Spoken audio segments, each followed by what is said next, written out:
Right now, your mind could be operating on a frequency almost no one else experiences, and you might not even know it.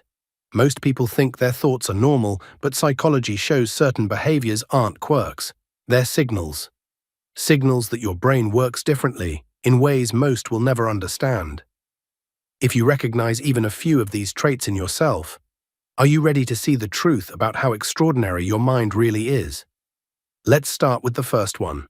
And trust me, it's completely misunderstood. You feel overwhelmed by ordinary environments. You walk into a supermarket and it hits you like a wave. Not the crowds exactly, but everything at once.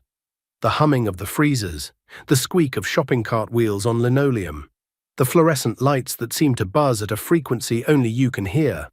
Conversations bleeding into each other until you can't focus on any single sound because your brain is processing all of them simultaneously. And you stand there thinking, why does nobody else seem bothered by this? Here's what's happening. Psychologists call this heightened sensory processing, and it means your brain isn't filtering information the way most brains do. Imagine a mixing board with dozens of audio tracks, but instead of one or two being active, every single slider is pushed to maximum volume. You're taking in exponentially more data than the average person in any given moment. Now, this isn't a weakness. Research actually shows this trait is disproportionately present in highly creative, analytical, and perceptive individuals. But it comes at a cost. Your mind is working harder constantly, scanning every detail, evaluating every input, absorbing information others don't even register. This is why silence isn't just pleasant for you. It's not empty or boring. It feels like relief. Like finally being able to breathe after holding your breath underwater. And that sensory intensity connects directly to something else you've probably noticed about yourself. You think best when you're completely alone, while other people seem to recharge through social interaction, getting energy from crowds and conversations. Your clarity comes in quiet, solitary moments. Walking alone late at night when the streets are empty. Staring out a window, appearing to do absolutely nothing but actually doing everything. Just sitting in a silent room while your mind runs at full capacity. Psychologists say this points to what they call a deep internal cognitive style. Your thoughts aren't shallow or surface level, they're layered, complex, interconnected. In those quiet moments, you're replaying conversations. Not out of social anxiety, but to truly understand them. You're running simulations of future decisions, testing variables, questioning outcomes. You're examining the basic assumptions most people accept without a second thought. To the outside world, this can look like antisocial behavior or emotional withdrawal. But internally, your mind is operating at maximum speed, connecting patterns no one else sees, solving problems others haven't even identified yet. And if that resonates with you, this next one is going to feel uncomfortably familiar. You replay past conversations endlessly. You lie awake replaying conversations, but not just the embarrassing moments that make you cringe at 3 a.m. Everything. The subtle shift in someone's tone, the exact words they chose and why those words specifically. What they didn't say that mattered just as much as what they did. Your brain is reverse engineering human interaction, trying to decode the underlying meaning beneath surface communication. And here's where it gets fascinating, because if your mind works this way, you also experience something that seems completely contradictory. Lost in thought, gone in action.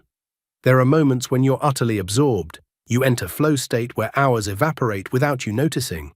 The entire world dissolves until there's only the task, the idea, the creation in front of you.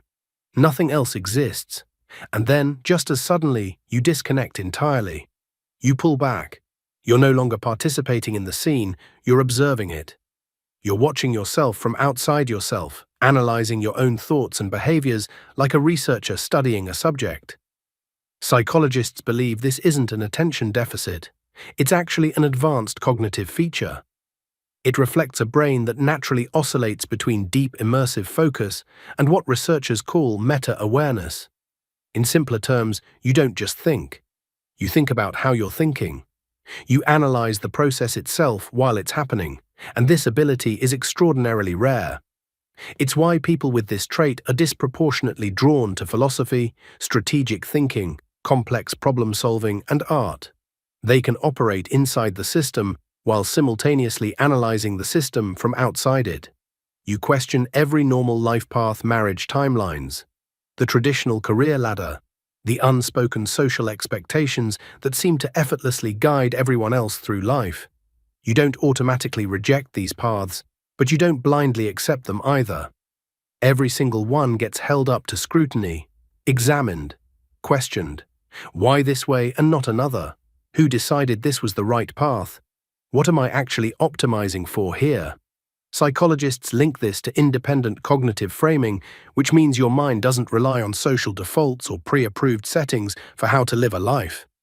Instead, you construct meaning from the ground up, using your own logic, rather than group consensus. And this makes other people deeply uncomfortable. They'll call you too analytical, too deep, or say you overthink everything, as if it's a choice you're making. But the reality is simpler and more fundamental. Your brain simply wasn't optimized for conformity. It wasn't built to accept external frameworks without internal validation. You feel slightly out of sync with the world. And finally, there's the trait almost nobody talks about because it's nearly impossible to articulate. It's this persistent feeling that you're slightly out of rhythm with the world. Not disconnected from it, and definitely not superior to it, just operating on a different timeline. Like you're hearing music a fraction of a beat ahead or behind everyone else. You sense emotional shifts before they become obvious. You process experiences not necessarily slower, but deeper, understanding situations fully only after you've had time to step back and reflect. You see problems emerging before others notice anything's wrong. Psychologists describe this as asynchronous processing. Your mind isn't slower or faster than others. It's just operating on a fundamentally different temporal rhythm. And while this can feel profoundly isolating, it's also precisely why people with this trait become the ones who identify problems early, who question systems everyone else takes for granted, who notice the quiet truths others miss entirely. So if you recognized yourself in these patterns, let me be clear about something. There is nothing broken about you. Your mind wasn't designed for shortcuts or surface-level thinking or pre-packaged answers. It was built to see more and feel more, even when that comes with weight. The real question isn't whether your mind works differently. It's whether you've learned how to navigate a world that wasn't designed for minds like yours. Drop a comment and let me know which of these hit closest to home. Sometimes the quietest minds have the most important things to say. And if you want to understand your mind even better, hit that subscribe button because we're just getting started exploring what makes minds like yours so unique. I'll see you in the next one.